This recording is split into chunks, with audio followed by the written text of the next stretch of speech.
thank you so much for making time because I know you got a busy Oh, schedule. my pleasure. Yeah, yeah.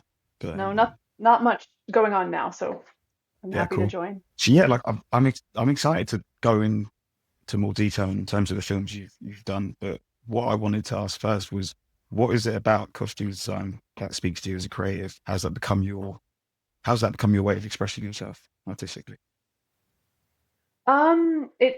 It definitely took a long time for me to get here, but I think ultimately it leads to the fact that I love textiles, I love fashion history, and I love storytelling, and so all of those details go into costume design through a visual medium, um, as well as sewing. So yeah, I think I've always been Yeah, enamored with how uh, people have dressed themselves through the ages, as well as how people yeah. express themselves on a day-to-day basis. But so when you were much younger, did all those things occur to you that they can actually or kind of tick off what your interests are? Because you know, like sometimes things are not that obvious in terms of like being able to fulfill all your interests. Did it occur to you early on, or was it something you kind of took a No, while to come to? Yeah, I think I was definitely intrigued by all of those things, but I didn't yeah, necessarily know that combining them would equal this job or that this was even a job. Yeah, I thought I loved fashion and I loved again textiles and sewing, and then I also was just a huge nerd and I didn't understand that those things can again yeah. combine. No, I was 32 years old when I realized this is what I wanted to do. Oh wow, yeah, So yeah, it yeah. took Yeah. quite a long time. Like I had done things, but then when I was 32, I had finished a feature film and just decided to apply to grad school because that's what I knew that I had found the career I Mm. really wanted. Because you've done a bit of acting, haven't you? From what I saw. I've done a little bit, and I will Yeah, say, it like was more of like a way of getting out of a shell and expressing myself, and also understanding storytelling and reading a script than it was like wanting to be an actor. But yes, I have done some so sheepishly, did I will it add. did it serve its purpose? Well, did it get you out of the shell? Yes. Yeah, Oh yeah, definitely. Yeah. I took a lot of acting classes. I did a lot of improv, and I think those exercises as well as aging really just um and like yeah, like you're supposed to do what scares you, and I think that was really scary to me is talking in front of a crowd or yeah. trying to grab a room, and yeah, ultimately I think it really paved the way for my again like acting and storytelling aside, just being comfortable communicating. But yeah, I think it's a funny way to get to this profession, but yeah, it was definitely, Yeah. I think it was time well spent. So along that journey for you, I guess from like acting lessons to now, did anyone give you any good advice or guidance during that period that helped you pursue costume design, or was it did that more kind of come from you? um I think life contributed to this. I think, like following interests, loving movies, loving storytelling, loving just stories, whether they're written or visual. I think that coupled with sewing for a million years of my life and just working really hard at it and getting better at it. And then um, I think it's like, so I also have an undergraduate degree in painting. So I think like visual medium has Nice. always been in my wheelhouse. But in terms of advice, I'll never forget a teacher named Ron August who taught at the Screen Actors Guild in 2009. It was for commercials. He said, let yourself go. And I think like that's really important in terms of whether we're at work and we're sheepish, or I keep saying sheepish, but whether we're at work and we're a little nervous or hesitant to speak up, let yourself go. This is like a business situation. So I think like that was a really cool thing to carry through, whether it's talking to somebody new at a bar or Yeah. being at a job interview. So yeah, I really appreciate that bit of advice. I'm sure this is similar to, I guess, your drive behind going into acting, free yourself from fears and actually just approach things head on. Kind of. Yeah, I don't know. I mean, I don't know about you or other folks, but I Mm. think like a lot of us are expressive and or are curious, and I think like that was just following a curiosity um that I ultimately am like very happy I'm not an actor. Like I know that there are people who are incredible at it and that's not me, but I found lessons and a lot of um yeah, just skill in terms of like, again, that training is like breaking down a script, understanding what the subtext is. I think Yeah. like, yeah, all of that training was super essential in terms of how to create a character through costume design. So yeah, okay. So you feel that you have an understanding of actors when you're on set, at least in terms of the practical things you learned when you did the classes, right? Yeah, and actually, this is something that I'm glad that you brought up. I forgot to mention. I think it's essential for us to understand actors as craftspeople because we're asking someone to put on clothes. They might be itchy, they might be hot. I think it's really good to be empathetic towards how my choices might affect someone. And with that said, I always want to be sure that the actor feels comfortable in the costumes that I'm participating in, like, it's one thing to have a conversation with the director and it's in the creative team, but it's quite another to have it with the actor. I want Yeah. everyone to feel aligned. And so yeah, with that said, I want to make sure. I think it's again like it was good to put on a corset and be like strung up and changing my posture and Yeah. unable to eat a lot at lunch and know what I'm gonna therefore be giving to an actor if I do that. So I think that's an essential part of what we do is understanding not only fit and silhouette and pieces of a costume if it's a period piece, but also like the effects of putting somebody in that. I mean, that's part of the role in the job, but I think it's really great to have that firsthand experience. It Just is a very just intimate situation. describing what you're kind of getting at really, if you in terms of being supportive, which I didn't think about at all. I would imagine a lot of people when they think of costume designers, they think of the obvious, the fit, what it looks like, and Yeah, and then another thing that I've experienced a lot in the last year because of the jobs I've been doing that entail water and blood and cold and heat. I think working with actors as the costume team is like being a therapist, a psychologist, a caretaker. There's a lot that goes into how we interact with people and their insecurities and their body consciousness as well as the elements, yeah. whether they're freezing, whether they're really hot. So it's just, yeah, it's a very intimate job. I wanted to ask about Wire and Clock. I know that came out 2023. I was thinking about it recently. I know a fair bit of the narrative lends itself to how clothes and material things is like a signifier of class. I wondered if you could talk about that a bit and just, it being a New York story as well. Oh, that's so exciting that you saw it. Yeah. No, I loved it. It was great. So just to double check on your question, It's a you bit of a wanted to broad talk one. about it being, It's like that one actually, funnily enough, of the films I've seen of yours, costume or clothes is like embedded into the narrative, like which kind of spoke to me about it being a means of talking about class. Yeah, I was just wondering how was it working on that? well, that was my second film with the director Sveta, and yeah, there's a lot that went into that story in terms of the introduction of the study of how baby monkeys respond to softness and tactility with their mother and how they would prefer to have a wire mother than have something they can't hug. And forgive me if I'm butchering the science behind it, but Yeah. with that said, um, it's I mean, motherhood was obviously my earbud fell out. That's cool. Motherhood was obviously explored in this, and then also childhood, and also the story of an immigrant family or an immigrant little girl, and also generational relationships. So the mom's relationship with her mom. Yeah, so I think I related to the story in a great way, mostly because of, again, like the young girl and the mother figure. Yeah. But in terms of class, so I wanted to add that like the tactility and like the wanting to hug the woman who was not her mother was something that we talked about. So like her looking like somebody that you want to touch her fabric, you want to give her a hug. Um, and then in terms of class, I mean, I think there's something to being an immigrant, and then there's also something to being a woman, and then lastly, there's something to being somebody who's in the employment of like a servile job. So it's somebody who's cleaning a house, who's just flittering around and making sure someone else's life is comfortable.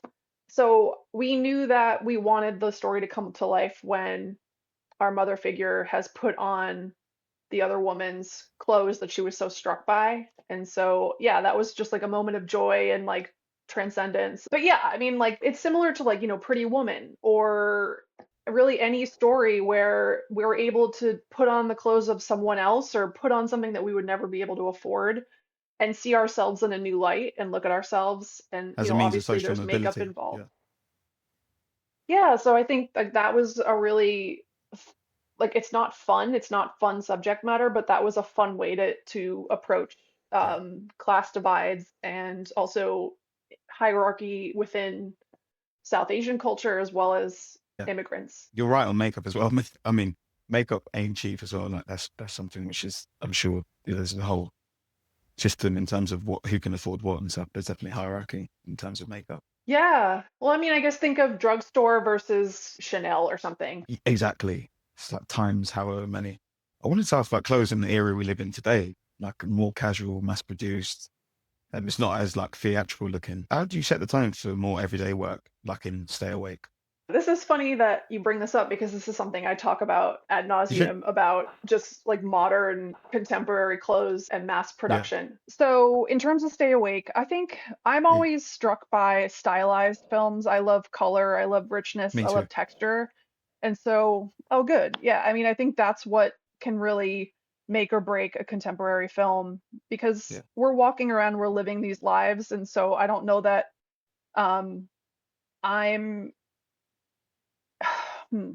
Like I always want to make a composition with the DP and the production designer. I think not because every movie has to be painterly and beautiful, but because it's our medium, why not? And so I think with Exactly. contemporary movies, I try to, it depends on obviously the project, but I kind of strive towards timeless silhouettes. So in Stay Awake, I don't know that Michelle, played by Chrissy Metz, is as timeless as the boys, but yeah, I just like t-shirts and raglan sweatshirts and jeans. I'm attracted to that as well as long as it tells the story, if that makes Yeah. sense.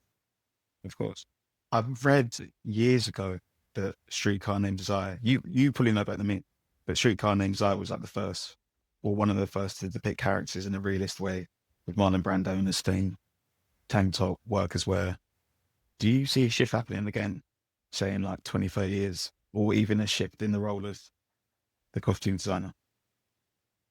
Um, Probably. I think we always, I can't speak to being in like, was it 1952 or something when that came out? Yeah, it's definitely 50s. Yeah, I can't speak to that time, but I will say that movies encompass so many worlds and there are so many period shows. Like I think of Bridgerton, I think of Stranger Things, I think of Hillbilly Elegy, I think of Project Hail Mary, like just all of these very disparate projects, even Dune. I feel like thankfully our industry has been telling stories from different worlds and different genres and different visuals like for a long time.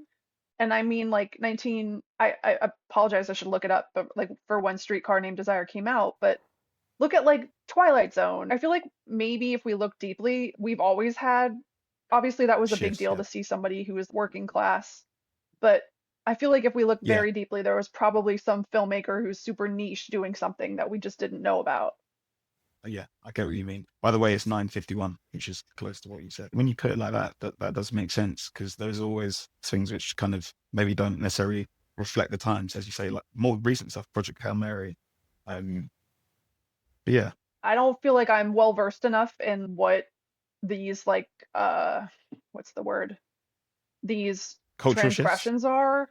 Yeah, yeah, yeah, Yeah. yeah, But I think just like the more films I watch and the more research I do, the more shocked I am by how many people have like I have to stop saying like how many people have done really avant-garde stuff, but maybe it was just like under the radar. So I don't know. That's just my little two it's true. cents. You can see like a 1940s film and actually be shocked by what they were doing costume wise. Well, even like Marlene Dietrich and wearing menswear or Mae West being hypersexualized, I feel like we've probably, I don't know. I mean, there were also those big studio movies that definitely weren't showing working class folks fully and truly with like dirty A Tank, but um, yeah, it's worth an exploration. But something I should mention is representation. I think that's what you're getting at, right? Like, Mm, like showing a working class person in their dirty A tank is representation of a class of people that might not have been on film as a star. And then Mhm. I think there's always room for that, is representation of variety of people that are not often shown. I think maybe that's what that meant, is like, Marlon Brando isn't he's a leading man in the movie, but he's a leading man not in a suit. He's not dressed like Cary Grant. Yeah, He's exactly. sweaty. From a costume designer's point of view, did you ever wish that every day was a bit more theatrical or flamboyant? I mean, obviously people do dress flamboyant, but I mean, the general. I definitely wish people put more care into how they Mm. dressed, and not because I can I see you're want treading everyone lightly. to. No, I think about it a lot because, like, I actually am currently in my hometown in Pennsylvania. I live in New York Oh, City, but I'm nice. here just for one more day. And I've seen maybe five people in the last few days wearing pajama pants out in public. Oh, And yeah, that's I a new think like generation thing. Yeah. that's just like such a departure from wearing a three-piece suit and a hat and a tie, and so Do you, do you are agree? they? Yeah, I do. Well, I mean, I'm not trying to get at them, but were they Gen Z? I don't know. I think they were probably from 18 to 35. Oh, okay. Yeah, yeah, yeah. Like, it was definitely a range. Yeah. Well, I mean, that's a bad example, but yeah. It's not. It's quite like a like current example. Well, London is a whole different Just, ball game, and England in general is do you just, think? I love, I think so for sure. Do you know what? By its nature, it's quite materialistic. So even if you're not that materialistic, you're probably going to be more materialistic looking than the average person in the world. But yeah, I think that is a bit in London culture. I guess trying to look good. No, but I will add that I Yeah. really mourn the days of us trying a little harder, even the 70s and Yeah. 80s. But yeah, yeah. Yeah, 70s are I just great. I Yeah. love clothing, and I love tailoring. I love color. And I think it also is coming across in the way that a lot of American homes are being redone. It's all gray and white. And so Yes. I think I'm Yeah. mourning awful. Yeah. I'm on the same wavelength as you on that. I think I also just love tailoring, and I love when clothing fits folks, and like I wear very baggy things sometimes. I don't like tight clothes, but I Yeah. think it's interesting how a lot of people I work with don't know their sizes and don't know their what fits them or looks good on them. And I know Hmm. that's like a vanity thing, but I do wish that we had clothes that fit. I love sewing and I love fashion and I love historical Yeah. fashion, so I just wish that we tried a little harder. Not everything had an elastic waistband and was stretchy. I wanted to talk about Sing Sing. That was a film which had a big impact on me. I wrote about it last year. It being a story that obviously shows black and brown men in a vulnerable light and also humanizes convicts. How does it feel to be a part of that? Like something which to me is more than a film, really. Oh wow. Well, I appreciate what you just said. I mean, this isn't a film, this is a movement, is what a lot of our people on our team have said, and it's coming from those who lived it. I think first and foremost, the Yeah. fact that this is an ongoing issue in the United States as well as other places. I think this movie is uh it touches on a lot of things that are a problem to this day, and one of those things is male vulnerability and finding humanity in the arts and Yeah. incarceration and what it means to be tough and what it means to be vulnerable. I think this is like something that a college class can teach. I think there's so Definitely. much that this movie explores and so many more stories that need to be told that we unfortunately had to like either edit out or just there wasn't enough time and like a 2 hour project. And yeah, Yeah. I feel it's I doing it was my magnum opus in terms of Mm.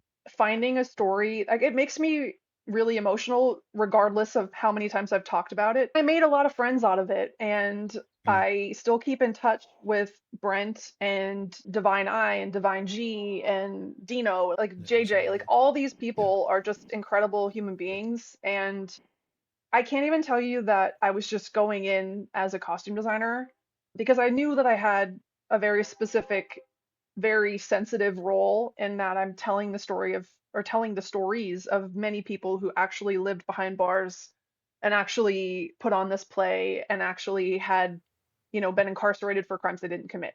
And so I went in knowing that I had to do some real deep homework. My sister's, I've mentioned her before, but I want to mention her again. She is a psychotherapist who has dealt with a lot of Mhm. formerly incarcerated folks, as Right. well as she's very versed in being trauma informed. And so I knew going in, like, this isn't me throwing a shirt at a guy who's been on Law and Order 50 times and he doesn't have a connection to the story. This is them telling me what is real.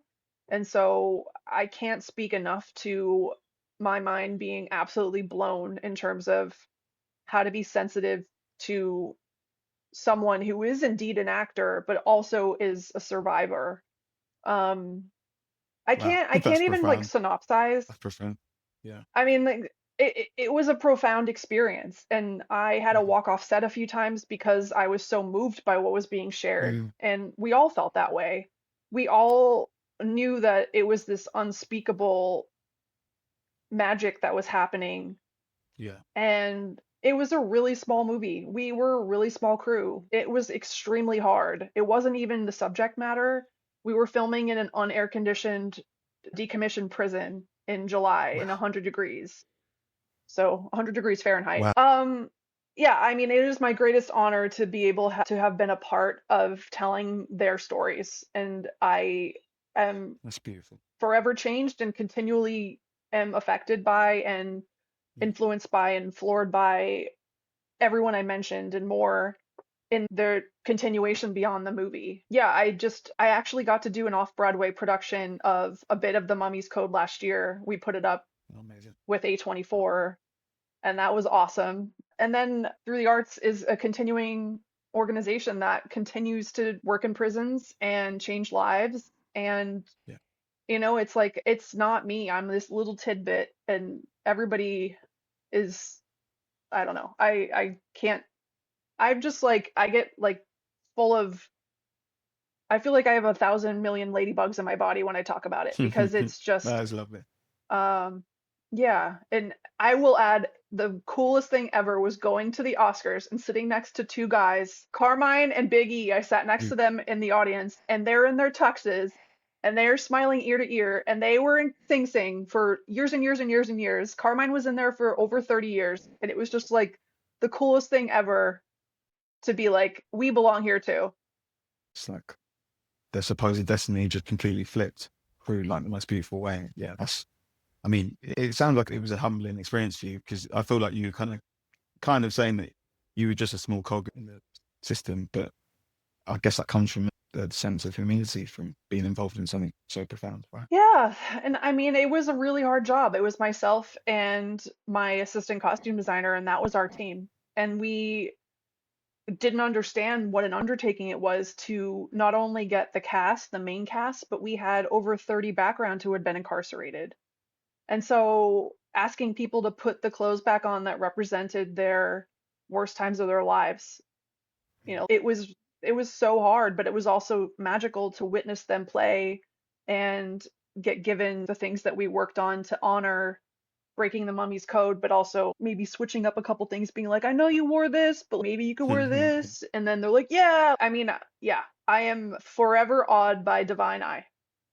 Clarence Macklin. I don't write reviews as much anymore, but I know in that period last year, whenever I felt that impacted my hands start moving, and I had so much to say on that. It must be funny as a costume designer, like what a contrast between like prison wear and what they wore in the production shows and stuff. We did try to do a couple of like FUs to the system because we did rip up a bunch of the greens, like the corrections workwear, and sewed it into costumes for the play. So, Okay, yeah, it was just nice. it's such a Yeah, yeah, treat. So, like, there are a couple of costumes. Actually, the yeah. opening of the movie when Coleman Domingo is giving the monologue from Midsummer, he's wearing a reconstructed work outfit, but you like a shirt, but you cannot. I mean, it was mostly for us, like for us Yeah. to, do and feel. And then also there's a scene where a bunch of guys are moving through the theater as they're about to put on the play, and they're dressed as a single tree, and that was just a ton of the greens sewed together. But yeah, I think Wow. I mean, it Yeah, I was would such a never have known treat. that. Yeah. Yeah, I mean, but again, this was our like almost rebel way of, yeah, of having a subtle way to talk amongst ourselves about how we could. I'm at a loss for words, but it was like I our get what punk you, moment. Oh, and it was a probable thing that they could have extras of lying around is actually like a believable way to make a costume. Is like, oh, we have yeah, yeah, extras yeah. of these. The costumes they're in for their performances and for the productions. How does a costume designer, where do they start with sourcing, making, designing something like that? Things which look so striking. Like some of the stills of that film, honestly, with Coleman Domingo, with Clarence Macklin. Yeah. What's your first port of call in terms of like making something that out there? Well, this is a special situation in that we were honoring and telling the story of something that actually happened in Hmm. 2005. Yeah. And so I think it depends, like if you were to say, how would you approach this if it were completely scripted, that would be a different thing. The good thing about this is that there was a 3 hour recording of the actual performance in 2005. And so we watched that. And then Brent Buell has thousands of photos. Is that shown at the end of the film, the ending credits, the actual footage? Or if I, There are a few, yes, a okay, little yeah, bit, yeah. cool. Yeah, like a couple of clips. And then there were also some clips from other performances that were done. Mhm. Yeah. It was a wonderful film. I'm so glad you enjoyed it. And yeah, it was a pleasure to watch the footage and to look through the photographs. And then we wanted to honor it, all the ingenuity that was put into it and the fun. But we Yeah. also talked about ways to heighten it cinematically. We had a very small budget, so like how do you make magic from scraps, just like theater does? And so that was something that was our ethos going in for production design and costume design. We wanted to make it real. Like, how does theater elevate the average object? Using the power of make believe, imbuing an object with beauty, even if it's just a piece of paper. And so I think that was something that we really sought to do. And then we were able to rent some of the costumes that had been used in the original production from a nearby college costume warehouse. Also, I made a lot of costumes. Coleman Domingo's entire costume in the first scene in the movie I made from scratch. And that was just something I wanted to work with Pat Scola, the DP, about how do we make magic with the realization that he's in, how do we make it seem like it's in the West End and then we come to the realization that he's in a prison. So Yeah, yeah, yeah. That makes uh sense. and we knew there I think was you like guys the achieved big that. reveal of the light. Oh, thank you. I mean, coupling that, the costumes and the lighting and the production design with his performance, I think is anything's believable for the West Yeah. End with him. You know the difficult settings in which you guys like, worked in. I'm sure that kind of made you guys in closer. You said that you made friends with a lot of the crew and stuff and a lot of the cast. I'm sure that probably pushed you guys even closer, right? Yeah, I think so. It was a really intimate set. We had a very small crew and very small teams, and a lot Yeah, was asked of us, and we took it very seriously what we were yeah. making. Oh, another thing I'll mention that was really fun and a reason that I got to get a lot of stories and background information is that the entire cast and crew stayed in the same hotel. And so at Oh, night, really? Wow. we were just in like yeah, just like a crappy motel off the side of the road. But Dino and myself and Clarence and some other folks, Carmine, would go out and they would just tell us stories. So every night we'd go sit around a fire and hear about how Dino made bed pies, like where you heat your metal mattress up and then you could bake a pie. He said some of the best meals he ever had were in prison. Wow. Um, These are like untold stories you wouldn't have heard maybe otherwise on the typical film set. But yeah, it sounds like you guys developed like a real strong bond amongst each other. yeah, and I will add that they have such a strong bond. I had never Mm, seen people like if somebody became upset, the other guys would swoop in, yeah. whether they're on set or whether we were at the hotel or even at the play a year ago. And Brent is a source, like he, as a mentor and as a therapist and a craftsperson, he is absolutely that rock for a lot of them. he and his wife Janice are really, they've dedicated their lives to this cause. And so what you see in Paul Raci's performance in Sing Sing is just a small bit that he is still actively part of a lot of formerly incarcerated folks' lives to Yeah. this day. Because I guess him and his wife have become like almost surrogate parents to them in some ways. Yeah, Yeah. and like that is huge. So yeah, I feel Invaluable. just Yeah. so Yeah. so honored to have. And yeah, I feel so honored to just know them.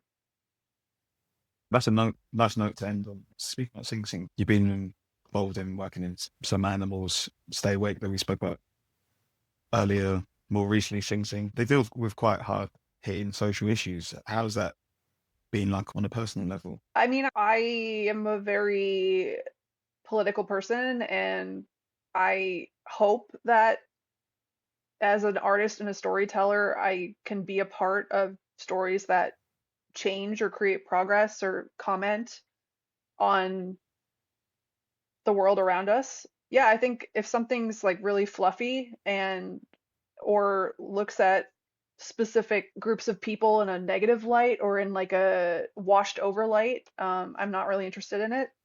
And so I'm not trying to say that like I don't take things because they'll pay me and get allow me to live my life, pay my Yeah. bills, but Hmm. I always try to find projects that speak to the human condition or the outsider Hmm. um, or stories that should be told and heard, and I really feel a connection to them. Yeah, I can see that. I don't know how if that's just a case of fate or a case of how things have gone for you, but I can see that that is a running thread throughout the things that you worked on. Was that good? Like, I mean, probably not pure Oh, coincidence. How's that? How do you think that's come to your desk, or do you think it's just something which happened naturally? Really? I have no idea. I will I'm not. say that with Sing Yeah, Sing I'm is asking all the life questions I here. have absolutely no, Yeah, I really yeah. appreciate your questions. I really really do, and um, Oh, thank thank you. you. But no, with Sing Sing, yeah, I've never been asked Yeah. such like profound or like touching questions that are not like costume design is so fun.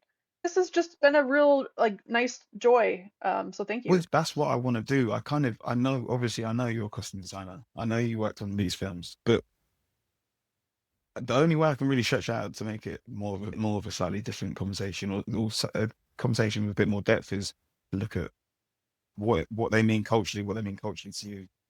How does class come up and stuff? I'm not necessarily actually trying to force that, but they pop up. I mean, we spoke about class and we spoke about culture and shifts.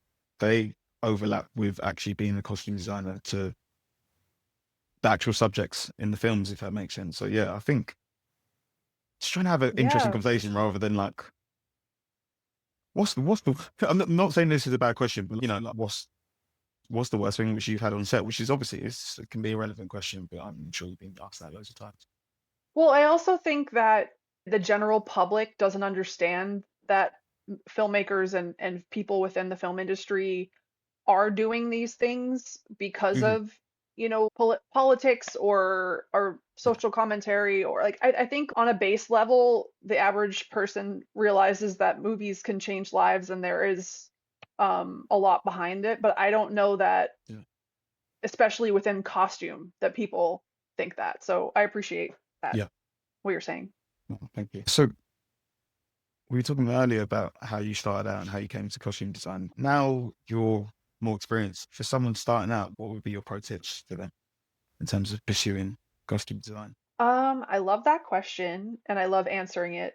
I will say that it is a collaborative medium that can be very creative, but you must remember that you're dealing with a broad team and uh, an actor or many actors. And I think like, and so I'm not trying to create any caveats. I just mean like, I think people think I could throw fun clothes on somebody and that's that. I think that's a stylist. With costume Yeah, design, you have to remember that you're working as a team to tell a story. And I will say, I've said this before, but I love studying people. So be very curious. Look around you, watch people on the street, watch people on the subway or on the bus, wherever you are, at the store, read books. Just be very curious as to how people tick. And that's contemporary, but remember that we've always had those ticks as humans, regardless of the period, regardless of what we're wearing.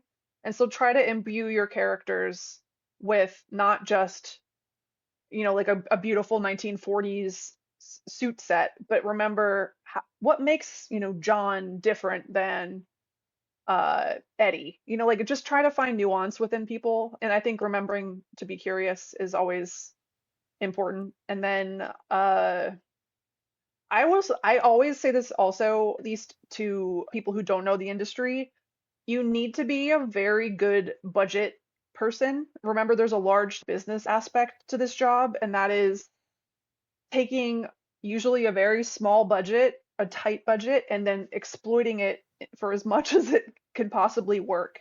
There's just so many spreadsheets, so much bookkeeping, so much planning, understanding what things are needed now versus later. It's just there's a lot of strategy that goes into costume design that people don't realize and that I Mhm. personally love, but somebody again might not recognize that that's part of the job. Yeah, that's a really good practical tip. Oh, and one more thing I love doing is like making sure that you rein yourself in.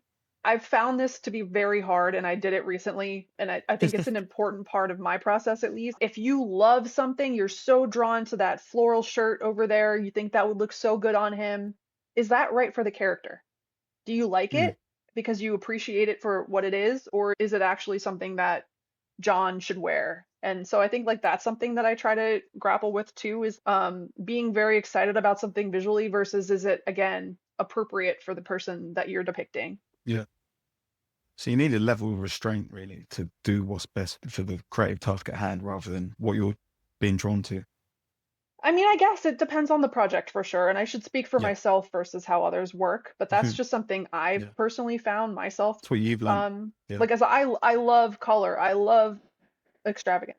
And then I think another thing that's important for those starting out is uh, to remember that what might look a certain way in certain light will look very different. Let's say, for instance, you put an outfit on someone in the fitting and it's in a very well lit, beautiful room, but the scene takes place in a very dark basement. Like, just think about that. Just always know your environments that you're working in and you could do something called a lighting test or a camera test and make sure that what you're using actually will work for the environment that it's going to be put into. And I feel like I got very minute, but I really should say if you're interested in joining or joining us in this industry, there are a lot of books that are great. I'm happy to recommend Mm. them if you want to reach out to me privately, but also just yeah, watch tons of movies, watch television shows, study what you think is successful versus what you think is not successful. There are courses that I know, like at least in colleges, or again, like I think YouTube is hit or miss, but I think I find a lot of stuff on YouTube. Me too. I would say costume design is a lot about color. Sorry, that's awesome. Yeah, YouTube is the best. Yeah, I was going to say color theory and doing research. Like, I think it's great to get historical fashion books and get a handle on period clothes if that's what you're interested in. And then just, yeah, like if you really, really want to do it, I would say reach out to like a film school and see if there are any students that are making short films and you could approach them with your ideas and your resume and then see if that's how you could get your first film or so. I think that's great training.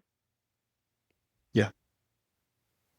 No, thank you. Those are some good tips. Well, look, we've been having a quite serious film conversation for the most part. I was gonna ask something a bit less serious. If you have to wear one costume for a day, what would it be from any film?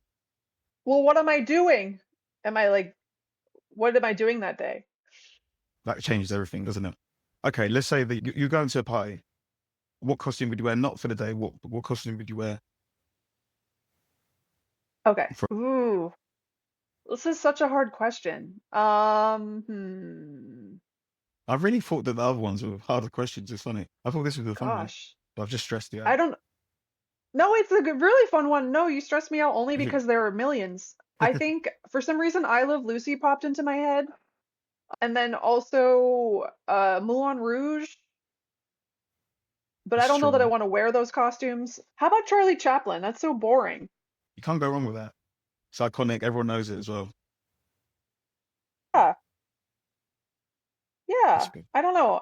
I'll think on it and get back to you. Yeah, yeah. Do you have I an like to answer? know.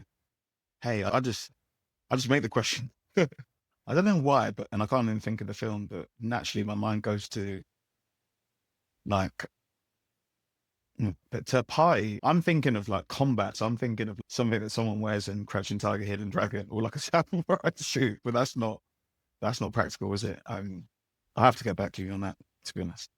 I think that's possible if you're at a very big party. So again, It's probably possible if the party is like the size of a soccer field or football field. yeah.